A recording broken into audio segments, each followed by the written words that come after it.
ASEAN సదస్సులోనైనా భేటీ కావచ్చనుకున్న Donald Trump ఆశలపై నీళ్లు జల్లారు ప్రధాని నరేంద్ర మోదీ. ఆసియాన్ సదస్సుకు వెళ్లడం లేదని క్లారిటీ ఇచ్చారు. త్వరలో కలుస్తున్నామని కొన్ని వారాల నుంచి ట్రంప్ చెబుతున్నా ప్రధాని మాత్రం మీటింగ్లకు వెళ్లడం లేదు. ట్రంప్తో భేటీ కావాలని మోడీ వద్దనుకుంటున్నారా? అయినా ఇరు దేశాల మధ్య వాణిజ్య ఒప్పందాలు పట్టాలెక్కుతున్నాయా?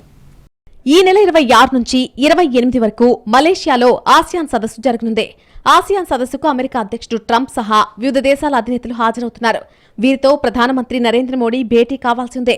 అయితే ఈసారి ఆసియాన్ సదస్సుకు మోడీ హాజరు కావడం లేదు. ప్రధానికి బదులు విదేశాంగ మంత్రి జైశంకర్ భారత్కు ప్రాతినిధ్యం వహించనున్నారు.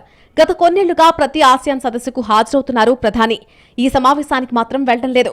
షెడ్యూలింగ్ సమస్యల కారణంగానే మోడీ మలేషియా వెళ్లడం లేదని తెలుస్తోంది. ఒకవేళ అవసరమైతే వర్చువల్ గా సమావేశంలో పాల్గొనే అవకాశాలున్నాయని తెలుస్తోంది.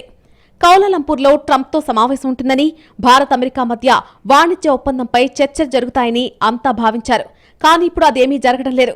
అయితే సెప్టెంబర్లో అమెరికాలో జరిగిన ఐక్యరాజ్యసమితి సాధారణ సమావేశానికి మోడీ వెళ్లలేదు. దీనికంటే ముందు మోడీని త్వరలోనే కలుస్తానని ట్రంప్ చెప్పారు కూడా. అయితే అమెరికా పర్యటనకు మోడీ వెళ్లకుండా విదేశాంగ మంత్రిని పంపించారు. ఇప్పుడు ట్రంప్ హాజరవుతున్న ఆసియాన్ సదస్సుకు సైతం ప్రధాని హాజరు కాకపోవడం చర్చనీయాంశమైందే. ట్రంప్ దుందుడుకు నిర్ణయాలతో అమెరికా భారత్ల మధ్య సంబంధాలు ఆశాజనకంగా లేవు. రష్యా నుంచి చమురు కొంటోందన్న సాకుతో 50% టారిఫ్లు విధించడం, H-1B వీసాల ఫీజుతో పాటు పాకిస్తాన్తో యుద్ధంపైన ట్రంప్ తలతిక్క మాటలతో ఇరు దేశాల మధ్య రిలేషన్స్ ఇబ్బందికరంగా మారాయి. ట్రంప్ టారిఫ్ల బాధుడు ఇండియాలో ప్రతిపక్షాలకు సైతం ఆయుధమైందే. ఇలాంటి పరిస్థితుల్లో ట్రంప్తో భేటీ ఎందుకని మోడీ ఆలోచిస్తున్నారన్న చర్చ జరుగుతోంది. అయినా దీపావళి సమయంలో ట్రంప్ మోడీ ఫోన్లో సంభాషించుకున్నారు.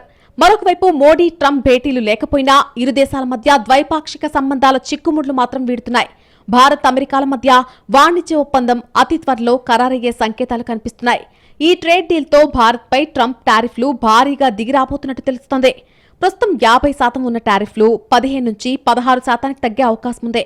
రష్యా నుంచి ఆయిల్ కొనుగోళ్లు తగ్గిస్తామని ప్రభుత్వం చెప్పకపోయినా ఆయిల్ కంపెనీలు మాత్రం తగ్గించుకుంటున్నాయి.